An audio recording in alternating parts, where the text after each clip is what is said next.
Shalom, shalom, and welcome. Welcome to White Roads family. My name is Symmanayah, and I proclaim that Yahuah and Yahusha are indeed one. I'm here to proclaim also that the 144,000, 12,000 from each of the 12 tribes of Yashar'al, as mentioned in Revelation 7 chapter, are alive and are being refined and disciplined to emerge and fulfill what is written. I'm also here to proclaim that I believe the great multitude that is mentioned in Revelation 7:9 is alive. It is this end time generation that consists of Hebrews and Gentiles, or Abrahym and Goym. Goym means other nations, my brothers and sisters, who seek to do the will of the Almighty Father, that together are made one by Yahusha Mashyach. With that said, my brothers and sisters, I want you to take a moment to read the disclaimer. For the sake of time, I will not read it. I've been posting it on previous recordings. You can pause and read it. And please note, by continuing on in this, you hold me harmless of any influences or actions that result of the content of these messages. Please read the disclaimer. Pause it and read it.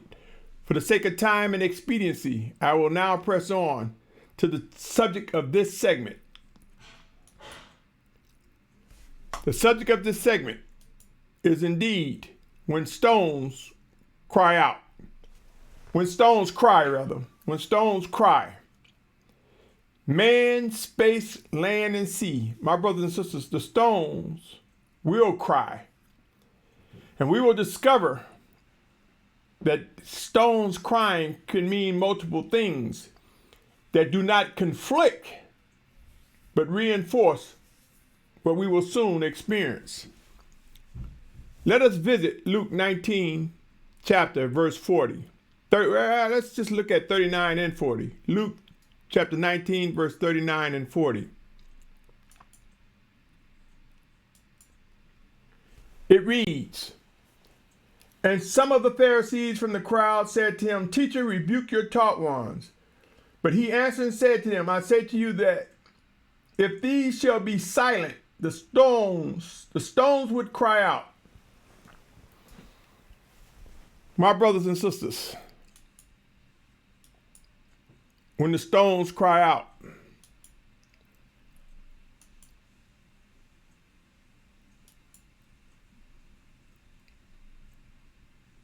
what do you imagine will take place? You see, earthquakes and volcanoes. Earthquakes are a result of stone, rock, a part of the earth's crust, colliding, where one will submerge and one will raise up. It's when two tectonic plates collide. And as a result, the friction, the heat, can sometimes cause volcanic activity, volcanoes to erupt. Are you aware that tsunamis are a result of earthquakes under bodies of water? In most cases where there's volcanic activity, and oftentimes even when you see earthquakes, somewhere close by is molten rock. Magma, rock that has been melted. Now you might say, well, what does this have to do with the stones crying out? We're going to visit some passages, but I want you to be aware that in Matthew's 24th chapter, he speaks of earthquakes. And if we begin to think about the byproduct of an earthquake, it can be volcanic eruption, it can be tsunamis. But make no mistakes, the stones are crying out. You see, the Most High promises discipline to his children, vengeance against those who were innocently attacked and killed, wrath to express his anger towards the wickedness that is before us. My brothers and sisters, I say to you, the stones are crying out. For this is the Most High's way of crying out, saying, this is my response to your neglect of this planet. This is my response to your neglect and abuse of this planet. This is my response to your neglect and abuse of my children. The stones will cry out, spewing magma and dust. You see, when we think about cry out, we think about just tears most of the time. Cry out means to express something outwardly, something that's a reflection of an action that took place. Molten rocks, my brothers and sisters. The stones will cry out. For as the stones speak, as the cataclysmic conditions rise and get intense, we will seek the face of the Almighty Father earnestly and sincerely. Yashar'al, let us visit Isaiah 42:15, 54:19, Micah 1:4, Nahum 1:5, and Revelation 16:20. Isaiah 42:15. Isaiah 42:15 says, I lay waste mountains and hills. I dry up their plants, and I shall make rivers become coastlands, and I dry up pools. That was Isaiah 42:15. Isaiah 54:10. For though the mountains be removed and the hills be shaken, my loving commitment is not removed from you, nor is my covenant of peace shaken, said Yahuah, who has compassion on you. That was Isaiah 54:10. Micah 1:4 said, and the mountains shall melt under him, and the valleys be cleft as wax before the fire, as waters poured down a steep place. Nahum 1:5. Mountains have shaken before him, the hills have melted, and the earth is lifted up as his presence, and the world and all who dwell in it. Revelation chapter 16, verse 20 through 21. What I just read was Nahum 1:5. Revelation 16, 20 and 21 reads, and every island fled away, and the mountains were not found, and great hail from heaven fell upon men, every hailstone about the weight of a talent, and men blasphemed the Almighty One for the plagues of the hail, because the plagues were exceedingly great.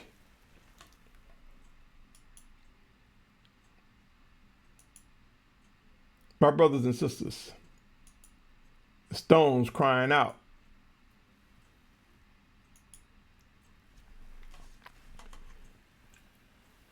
Stones, rocks, making a noise. There are those who would say I'm fear-mongering. But I say to you, consider Proverbs, where it states the fear of Yahuah is the beginning of knowledge, where it talks about the fear of Yahuah brings strong trust in him. And there we will find refuge.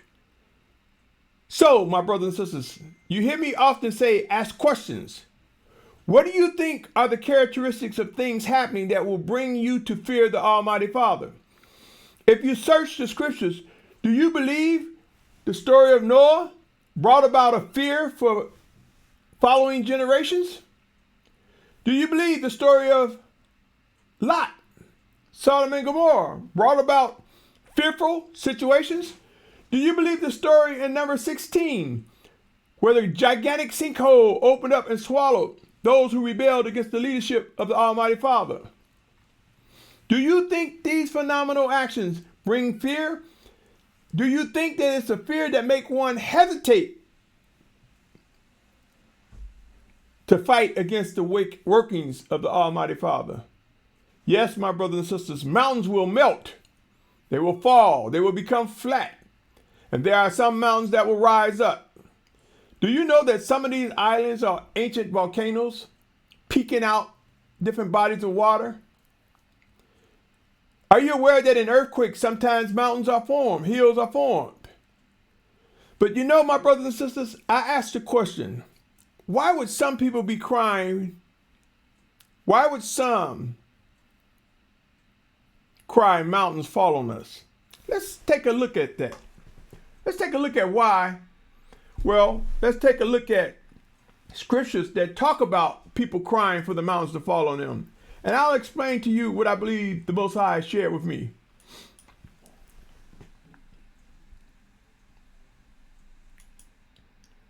In Hosea,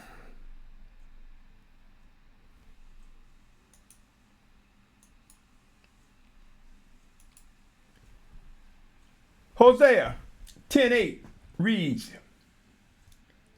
"In the high places of our land, the sin of Yashar'al shall be destroyed. Thorn and thistle come up on the slaughter places, and they shall say to the mountains, cover us, and to the hills, fall on us." That was Hosea 10:8. Luke 23:30 said, "They shall begin to say to the mountains, fall on us, and to the hills, cover us." That was Luke 23:30.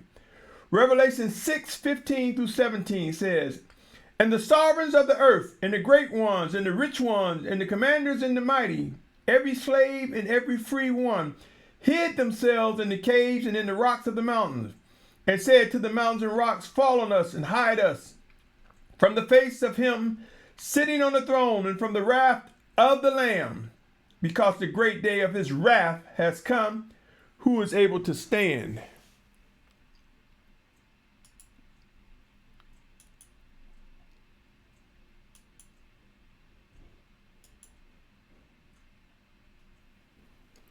My brothers and sisters,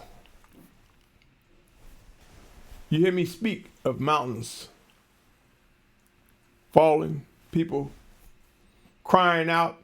Are you aware that currently right now in the state of Colorado, there are many missile silos and bunkers that are being built underground to hide in the mountains in the event of nuclear war, cataclysmic conditions, meteors, what have you? The very wealthy, as well as those who would consider themselves of the elite, are building bunkers, houses, condos in the mountains. There are brothers and sisters, and there are those who are not our brothers and sisters, who are taking refuge in the Ozark Mountains near Missouri, in mountains of Kentucky and Tennessee. There are individuals who are beginning to dig and set up bomb shelters as a result of what's to come. Yashar'al, I say to you this: end times are coming. Mountains will shake. And I believe the Most High revealed to me that as atmospheric conditions, cataclysmic conditions, close off the ventilation system to those who are in the mountains, as they begin to suffocate, they will cry, mountains fall on us. Notice I talk about wrath. As I said in the beginning of this, in each of these series of white robes, three things promise: discipline, vengeance, and wrath. Do not the tribulation describe things that will occur that will make Yashar'al straight, at the same time prove that the Most High is exacting his vengeance and his wrath? Mountains fall on us. People will be suffocating. People will rather die with the mountains falling on them than to go mad, suffocating. People in the wrong place at the wrong time at the wrong mountains. You see, my brothers and sisters, there is a set-apart mountain, the true Mount Sinai, which we will witness. Yashar'al return to the true Mount Sinai, which is currently entitled or labeled Jabal al-Lawz. It is situated in the northwest quadrant of Saudi Arabia. It is guarded right now, whereas they do not let the public get there. Could it be that the Most High is allowing it to be guarded because it is indeed his sacred mountain? I say to you, O Yashar'al, Mount Sinai is the central point where we will return from the four corners of the earth, those who will be drawn by the Almighty Father to fulfill that task. The 144,000 in great multitude. And if you're tuning in for the first time, I define that the great multitude can indeed be a remnant when you compare that great number to the total population of those on the planet. My brothers and sisters, end times are here. Are you going to be near a mountain that's falling and melting? Are you going to be inside the wrong mountain? Camped on the wrong mountain? Are you prepared to move? Whether we are ready or not, in due season, those who will fulfill end time prophecy will move. My brothers and sisters,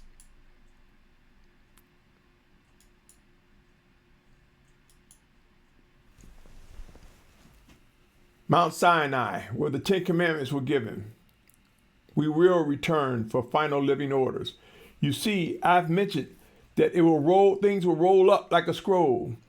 I mentioned how I believe as man multiplied on the face of the earth, we spread across the face of the earth until east met west. And we covered the four corners of the earth. The seed of Abraham by race covered the earth.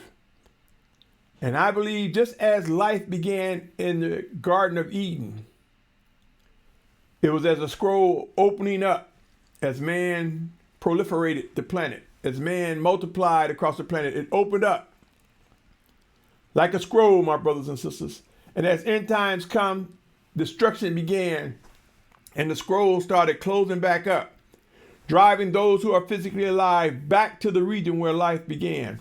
Now, I did not say to the Garden of Eden. I said to the region where life began. If you doubt this, search the scriptures. You'll see that the wicked nation's final march against the set-apart children of Yahuah, they met in Megiddo. The scripture doesn't say that's where they fought. Many people over the years have said the Battle of Armageddon. No, it say they met.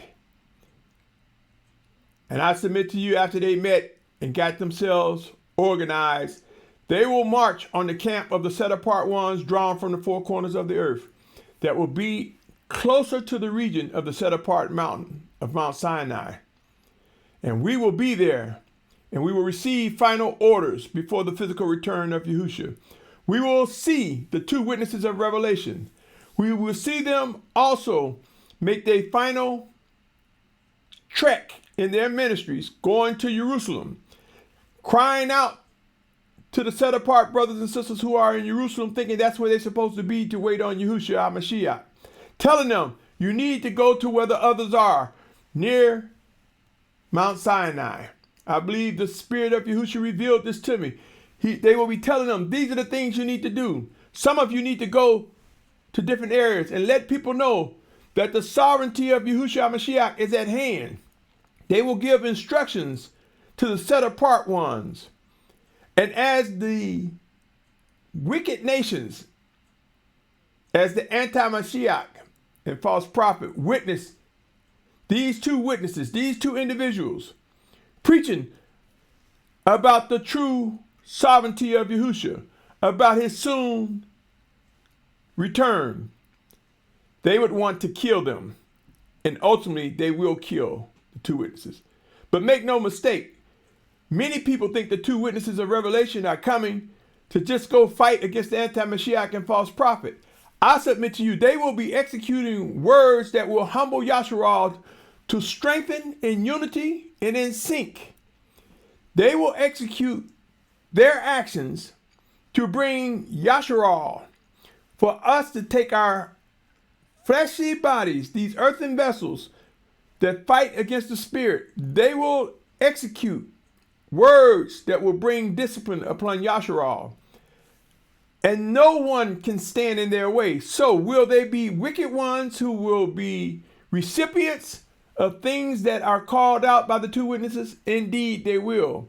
But make no mistake, their purpose will be the last two physical shepherds for Yashar'al before the physical return of Yahushua Mashiach. I believe there will be those who will not be gathered, who will face martyrdom, will be killed for Yahushua's name. There will be those led astray, as the scripture said. There will be those who represent the falling away. There will be those who will demonstrate being delivered to Satan for the destruction of the flesh, that the spirit may be saved. Those who are our brothers, but they stumbled and fell at the wrong time, out of disbelief and undiscerning and disobedient. They was in the wrong place at the wrong time. Our final hours will prove to come. I believe, O Yashar'al, that we will face many lifestyle changes. Let me read the following as I continue.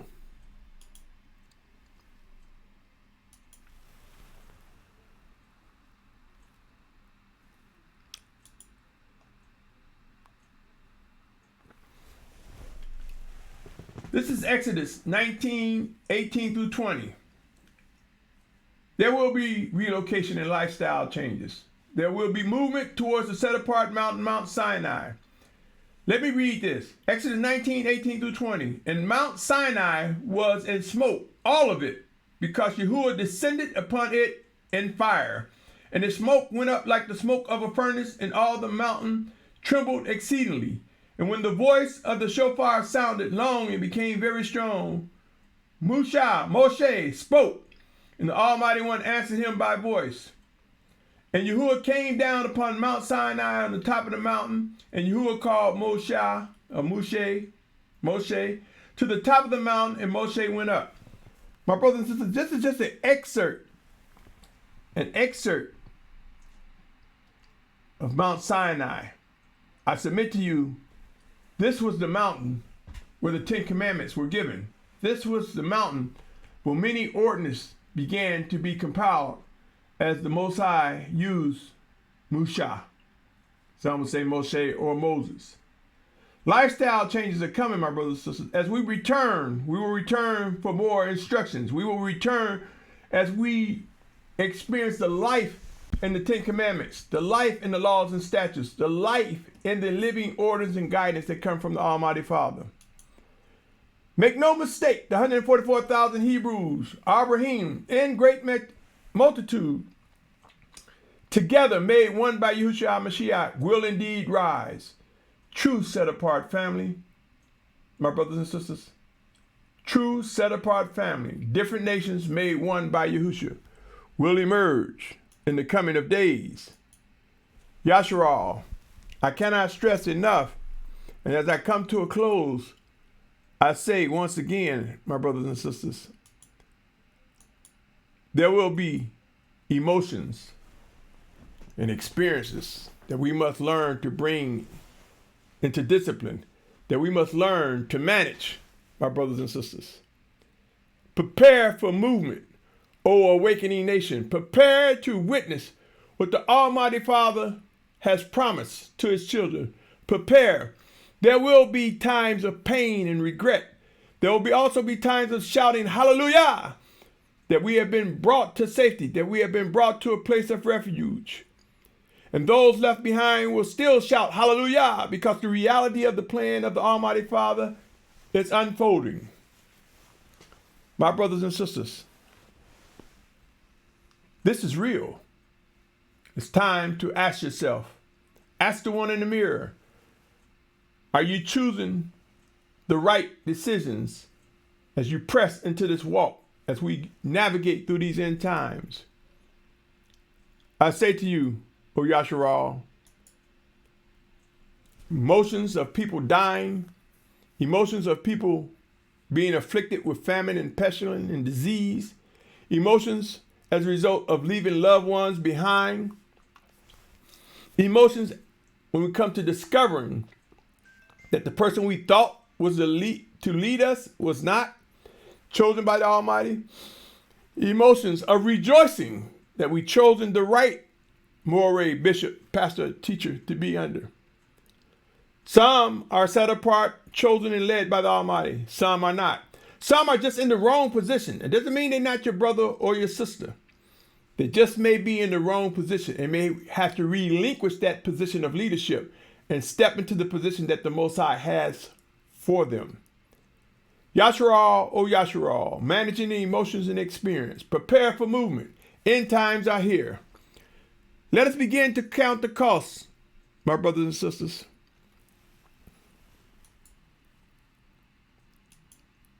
Let us count the costs. For soon and very soon, we will see the benefits and consequences of our decision. Remember, my brothers and sisters, there will be benefits and consequences. If for any reason you're receiving something that contributes a morsel to strengthening you and drawing closer to the Almighty Father, consider subscribing to hear more. Consider sharing so that others can receive what you've received, and they may possibly get more. Are we not aware that sometimes one person listens to something, another person listens to something, and they get something more or less or even different that joins hand? They say, oh, that's not what I heard, or hey, I heard this.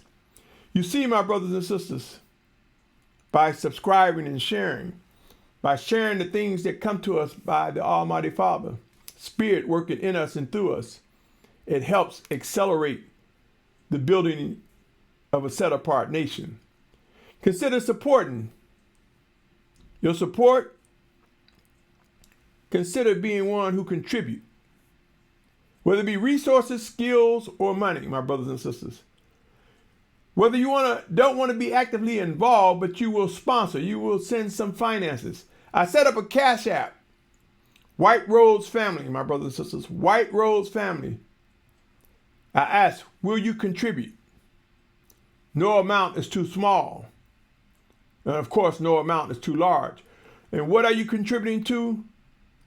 A plan that is unfolding that will assist Yashar'al in its movement in the coming days, that will assist individuals with relocating to the exit points, that will provide information and coordination of improving opportunities as it relates to our education system by establishing a virtual school from pre-K to 12 that is centered around the principles and ordinance of the Almighty Father. A set-apart virtual school will be created. A set-apart network will be established, identifying various skills and experiences, trades, and professions that one can network with people that are indeed set apart until such time as we find ourselves being brought out from among our captors' way of life. Count the cost, my brothers and sisters. And I conclude by saying this. When stones cry, we will see the rocks speak out in a way which we would not understand as the stones crying out. But we will also see the human side of stones crying out. Are we not aware that Yahusha said, upon this rock I will build my assembly? You see, some of us will be fashioned, disciplined, refined, such that we will be so strong in the power of set-apartness that we will be as a rock speaking out, unwavering, moving as the Spirit of Yahusha.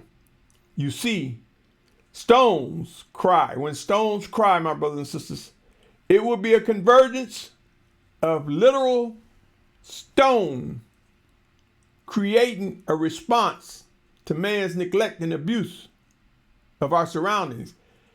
And convergence is when two things come together, and we will actually literally see men, women, and children strengthened by the power and might of the Almighty Father, speaking out, representing a living stone, fortifying what Yahusha talked about when he said, upon this rock I will build my assembly. We will know what it means by the chief cornerstone and how we who are connected can be as a stone. Many may not get this, but there are those who are designed to receive this message for a reason. And I am confident that Isaiah 55:11 will hold true, that any word from the Almighty Father will do what it's set out to do, what it's designed to do, and will not return to him empty nor void. On that note, my brothers and sisters, no rewind buttons. We will not get retakes.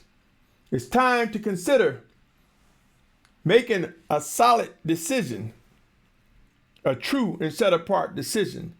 So choose wisely.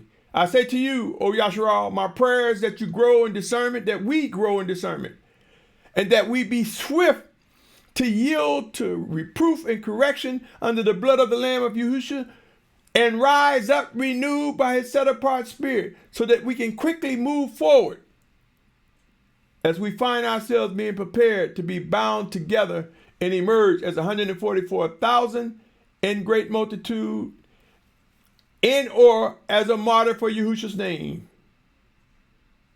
Pray and watch, my brothers and sisters. These days are real. I invite your questions. I invite your comments. I invite your fellowship. If and only if you are one who believe you are drawn by the Almighty Father, or you're trying to identify whether it is indeed the Almighty Father drawing you to Yahusha Mashyach. Now I want to make a final comment before I end, and that's this. Some of you may notice that my comments go up for review. This is the position I'm compelled to take to guard the channel. To guard the channel. So I review comments, and there are some comments I will let post with my response as a learning tool. So if you're discouraged, then be discouraged. If you are compelled by the Spirit of Yahusha and you believe there is something to learn, something to gain, something to give, post your comment and I will review them and make a decision. On that note, be encouraged, Yashar'al. End times are here. Stones will cry out. And we will respond. We will respond in ways we never could have imagined. Until next time, I say to you, rise up, set apart Yashar'al. Shalom.